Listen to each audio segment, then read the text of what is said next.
we take questions from people in our chat, okay? It's up to you whether you want to answer the questions or not, okay? So, So long as they are respectful. yeah, the first question is up on the pod. It says, Mr. Volney, do you ever regret your judgment in the matter with Brad Boyce? No, I don't. Okay, you know what? Thank you so much. I appreciate your honesty in answering the question. Here is another question. A person says, did you know after your judgment over Brad Boyce, he was charged in Australia for a similar crime?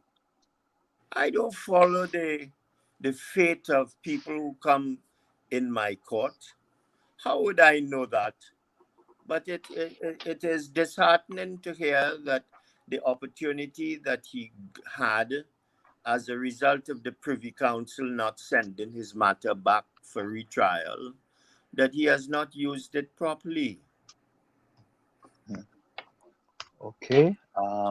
I hope that those who are asking those questions, Mhm. which were largely put to rest by the constituents of St. Joseph in 2010, when it was a political issue on my platform, and the people overwhelmingly came out and voted for me in a landslide victory, had put that matter to rest. And it is pure, low and cheap politics of those who still call that word Brad Boyce to me. They must understand that I was sitting as a judge.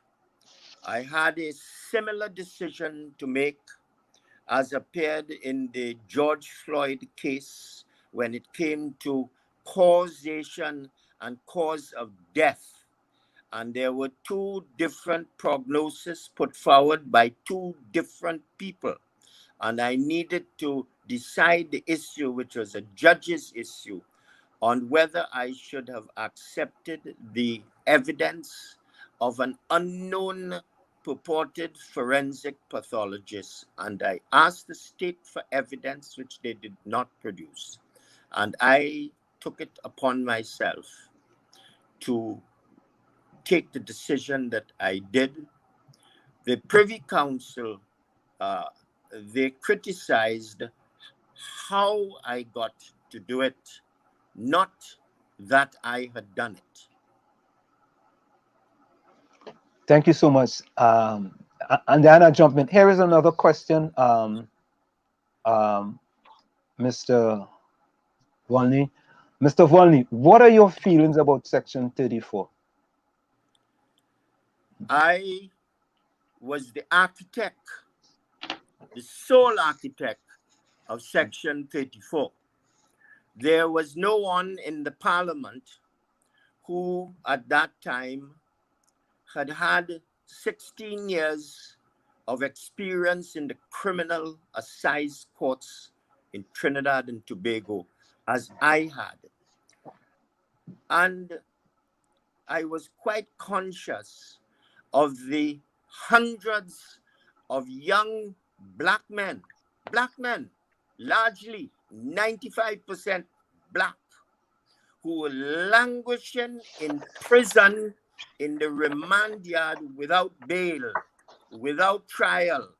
Most of them would have likely won their cases. Or if their matter had come up early, they might have pleaded guilty and served out a full sentence. And it is in that context that I engineered Section 34 to give them